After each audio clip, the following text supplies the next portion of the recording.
من چه حرفایی با خودم میزنم؟ اون حرفایی که من دارم با خودم میزنم چیاست؟ اونا داره میگه که من آیا خودم رو دوست دارم یا دوست ندارم.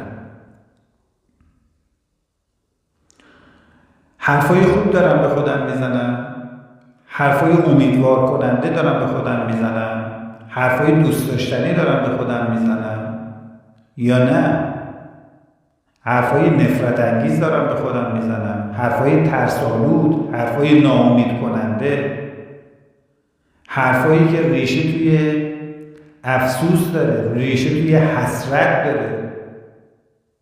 وقتی من دارم حرفای نادرست به خودم میزنم به این معناست که من خودم رو دوست ندارم، ولی اینکه در جواب بگم که بله من خودم رو دوست دارم. حرفایی که تو میزنی چی؟